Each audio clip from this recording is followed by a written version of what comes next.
നമസ്കാരം. എല്ലാവർക്കും സ്വാഗതം. നമ്മുടെയൊക്കെ സ്കൂളുകളും ക്ലാസ് മുറികളും എങ്ങനെയായിരിക്കണം, എന്തായിരിക്കണം എന്നൊക്കെ തീരുമാനിക്കുന്നത് ചില അടിസ്ഥാനപരമായ ആശയങ്ങളാണ്, അല്ലേ? നമ്മളതിനെ വിദ്യാഭ്യാസ ദർശനങ്ങൾ അല്ലെങ്കിൽ എഡ്യൂക്കേഷണൽ ഫിലോസഫീസ് എന്നൊക്കെ പറയും.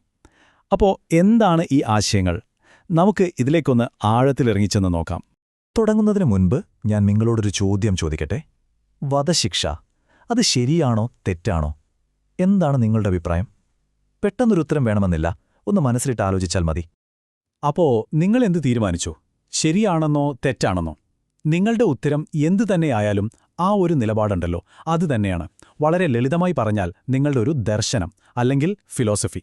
അതെ, നമ്മൾ ഓരോരുത്തരും എടുക്കുന്ന നിലപാടുകൾക്ക് പിന്നിൽ നമ്മൾ പോലും അറിയാതെ ഇങ്ങനെ ഒരു കാഴ്ചപ്പാടുണ്ട്. അതാണ് നമ്മുടെയൊക്കെ ദർശനം.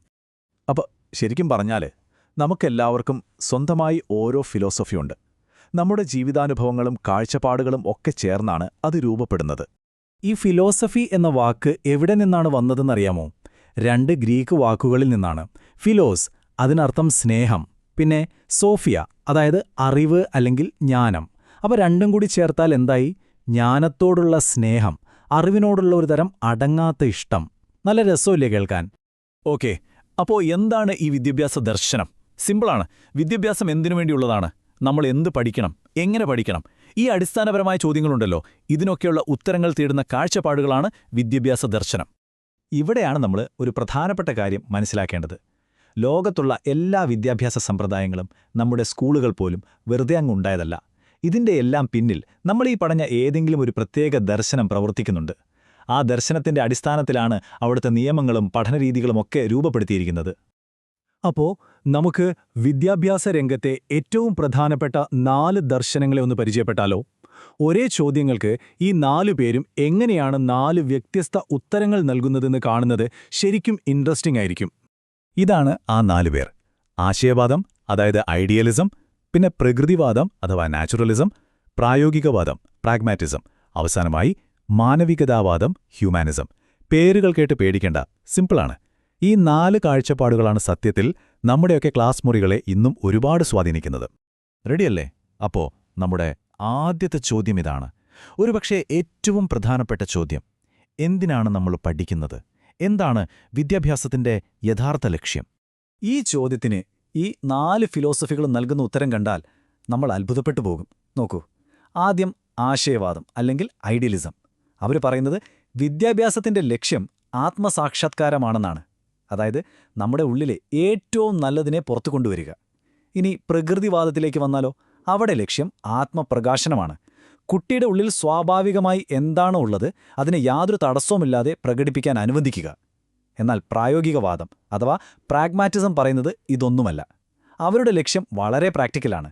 ഈ മാറിക്കൊണ്ടിരിക്കുന്ന ലോകത്ത് എങ്ങനെ സന്തോഷത്തോടെയും വിജയകരമായും ജീവിക്കാമെന്ന് പഠിപ്പിക്കുക. അത്രയുള്ളൂ. അവസാനമായി മാനവികതാവാദം ഒരു വ്യക്തിയുടെ സമ്പൂർണ്ണ വികാസത്തിനാണ് ഊന്നൽ കൊടുക്കുന്നത്. അവന്റെ ബുദ്ധിയും ശരീരവും വികാരങ്ങളും എല്ലാം ഒരുപോലെ വളരണം. കണ്ടോ, ഒരൊറ്റ ചോദ്യം, 4 തരം ഉത്തരങ്ങൾ. പ്രകൃതിവാദത്തിന്റെ ഏറ്റവും വലിയൊരു വക്താവായിരുന്നു ജീൻ ജാക്വസ് റൂസോ. അദ്ദേഹത്തിന്റെ ഒരു ഫേമസ് കോട്ടുണ്ട്, സമൂഹമാണ് മനുഷ്യരെ ദുഷ്പിപ്പിക്കുന്നത് എന്ന്. അതായത് റൂസോ വിശ്വസിച്ചത് കുട്ടികൾ ജനിക്കുന്നത് നല്ലവരായിട്ടാണ്, പക്ഷെ സമൂഹം അതിന്റെ നിയമങ്ങളും ചിട്ടകളുമൊക്കെ അടിച്ചേൽപ്പിച്ച് അവരെ ചീത്തയാക്കുന്നു എന്നാണ്. അപ്പോൾ വിദ്യാഭ്യാസം എങ്ങനെയായിരിക്കണം? സമൂഹത്തിൽ നിന്നൊക്കെ മാറി പ്രകൃതിയോടിണങ്ങി തികച്ചും സ്വതന്ത്രമായിരിക്കണം. ഇനി പ്രായോഗികവാദത്തിന്റെ കാര്യമെടുത്താൽ അവിടെ നമ്മൾ ഓർക്കേണ്ട പേര് ജോൺ ഡ്യൂയിയുടേതാണ്. ആധുനിക വിദ്യാഭ്യാസത്തെ ഒരുപക്ഷെ ഏറ്റവും കൂടുതൽ സ്വാധീനിച്ച ചിന്തകനാണ് അദ്ദേഹം. അദ്ദേഹത്തിന്റെ പല ആശയങ്ങളും ഇന്നും നമ്മുടെ സ്കൂളുകളിലുണ്ട്. ശരി, എന്തിനു പഠിക്കണം എന്ന് നമ്മൾ കണ്ടു. ഇനി അടുത്ത ചോദ്യം, എന്തു പഠിക്കണം? കരിക്കുളത്തിൽ എന്തൊക്കെ വിഷയങ്ങളാണ് വേണ്ടത്? ഇവിടെയും ഉത്തരങ്ങൾ പലതാണ്. ആശയവാദികൾ പറയുന്നത് കല, ഫിലോസഫി, സംഗീതം, കണക്ക്, അതായത് മനസ്സിനെയും ആത്മാവിനെയും ഉയർത്തുന്ന വിഷയങ്ങൾ പഠിക്കണം എന്നാണ്. പ്രകൃതിവാദികൾക്കിതൊന്നും വലിയ താൽപ്പര്യമില്ല. അവർക്ക് പ്രധാനം പ്രകൃതിയെയും ഭൗതിക ലോകത്തെയും കുറിച്ചുള്ള പഠനമാണ്. അതുകൊണ്ട് സയൻസ് വിഷയങ്ങൾക്കാണ് അവർ പ്രാധാന്യം കൊടുക്കുന്നത്. എന്നാൽ പ്രായോഗികവാദികൾ നമ്മളോടൊരു ചോദ്യമേ ചോദിക്കൂ, ഇതുകൊണ്ട് വല്ല പ്രയോജനവുമുണ്ടോ? ജീവിതത്തിൽ ഉപയോഗമുള്ള വിഷയങ്ങൾ മാത്രം പഠിപ്പിച്ചാൽ മതി. കുട്ടിയുടെ താൽപ്പര്യമനുസരിച്ച് കരിക്കുലം മാറുകയും വേണം. മാനവികതാവാദം കുറച്ചുകൂടി ബാലൻസ്ഡ് ആണ്. അവർ പറയുന്നത് ഒരു കുട്ടിയുടെ മുഴുവനായ വികാസത്തിന് എന്തൊക്കെ ആവശ്യമാണോ അതെല്ലാം പഠിപ്പിക്കണം. അത് സയൻസ് ആകട്ടെ, ആർട്സ് ആകട്ടെ, സ്പോർട്സ് ആകട്ടെ, എല്ലാം വേണം. ഓക്കെ, അപ്പോൾ എന്തിന് പഠിക്കണം, എന്ത് പഠിക്കണം എന്നായി. ഇനി അടുത്തത് എങ്ങനെ പഠിക്കണം, എന്തായിരിക്കണം ടീച്ചിങ് മെത്തേഡ്. ആശയവാദമനുസരിച്ച് അറിവുള്ള ഒരു ഗുരുവിൽ നിന്ന് നേരിട്ട് പഠിക്കണം. സംവാദങ്ങളിലൂടെയും ചോദ്യോത്തരങ്ങളിലൂടെയും വേണം അറിവ് നേടാൻ, നമ്മുടെ പഴയ ഗുരുകുല സമ്പ്രദായം പോലെ. പ്രകൃതിവാദം പറയും, പുസ്തകങ്ങളൊക്കെ മാറ്റിവെക്കൂ, പുറത്തിറങ്ങി പ്രകൃതിയെ നോക്കൂ. അനുഭവങ്ങളിലൂടെയും നേരിട്ടുള്ള നിരീക്ഷണത്തിലൂടെയുമാണ് പഠിക്കേണ്ടത്. പ്രായോഗികവാദത്തിന്റെ മുദ്രാവാക്യം ഇതാണ്: ലേണിംഗ് ബൈ ഡൂയിങ്. അതായത് ഒരു കാര്യം സ്വരം ചെയ്ത് പഠിക്കുക, അതിൽ പരം നല്ലൊരു പഠനരീതിയില്ല. മാനവികതാവാദം പറയുന്നത് ഓരോ കുട്ടിയും യുണീക്കാണ്, അതുകൊണ്ട് എല്ലാവരെയും ഒരേ രീതിയിൽ പഠിപ്പിക്കരുത്. ശിശുകേന്ദ്രീകൃതമായി ഓരോ കുട്ടിയുടെയും കഴിവിനും താൽപ്പര്യത്തിനുമനുസരിച്ച് പഠനരീതി മാറണം. ഇനി വിദ്യാഭ്യാസത്തിലെ ഒരു എവർഗ്രീൻ തർക്കവിഷയത്തിലേക്ക് വരാം. ക്ലാസ് റൂമിൽ എന്താണ് വേണ്ടത്, സ്വാതന്ത്ര്യമോ അതോ അച്ചടക്കമോ? ഈ കാര്യത്തിൽ ആശയവാദവും പ്രകൃതിവാദവും രണ്ട് ധ്രുവങ്ങളിലാണ് നിൽക്കുന്നത്. ഒരു വശത്ത് ആശയവാദം പറയുന്നു, കർശനമായ അച്ചടക്കം വേണം, ഒരു ഗുരുവിന്റെ നിയന്ത്രണത്തിൽ മാത്രമേ ഒരു കുട്ടിക്ക് ശരിയായി വളരാൻ കഴിയൂ എന്ന്. എന്നാൽ മറുവശത്ത് പ്രകൃതിവാദം പറയുന്നത് എന്താണെന്നോ, കുട്ടികൾക്ക് പൂർണ്ണമായ സ്വാതന്ത്ര്യം കൊടുക്കണം, ഒരു നിയന്ത്രണവും പാടില്ല, അവർ തെറ്റുകൾ വരുത്തി തന്നെ ശരി പഠിച്ചോളും. ഒന്ന് ആലോചിച്ചു നോക്കൂ, എത്ര വ്യത്യസ്തമായ രണ്ട് കാഴ്ചപ്പാടുകളാണിത്. ശരി, ഇത്രയും തിയറിയൊക്കെ കേട്ടു. പക്ഷേ ഇതൊക്കെ നമ്മുടെ ഡെയിലി ലൈഫിൽ, നമ്മുടെ സ്കൂളുകൾ എവിടെയാണ് കാണാൻ പറ്റുന്നത്? അതിനൊരുപാട് ഉദാഹരണങ്ങളുണ്ട്. നമുക്കൊന്ന് നോക്കാം. നമ്മുടെ സ്കൂളുകളിൽ സ്കൂൾ പാർലമെന്റൊക്കെ നടത്താകില്ലേ? അത് ജോൺ ഡ്യൂയിയുടെ പ്രായോഗികവാദത്തിൽ നിന്ന് വന്ന ഒരു ആശയമാണ്. അതുപോലെ നമ്മൾ ചെയ്യുന്ന പ്രോജക്റ്റ് വർക്കുകളോ അതും പ്രായോഗികവാദത്തിന്റെ പ്രവൃത്തിയിലൂടെ പഠിക്കുക എന്നതിന്റെ ഉത്തമ ഉദാഹരണമാണ്. ഇനി സ്കൂൾ യൂണിഫോമിന്റെ കാര്യമെടുക്കാം.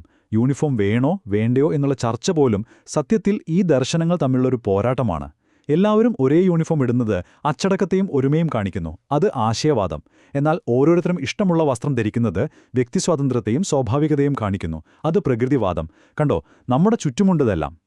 ഇത്രയും കേട്ട് കഴിയുമ്പോൾ സ്വാഭാവികമായും നിങ്ങളുടെ മനസ്സിലൊരു ചോദ്യം വരും, അല്ലേ? ഇതിൽ ഏതാണ് ശരി?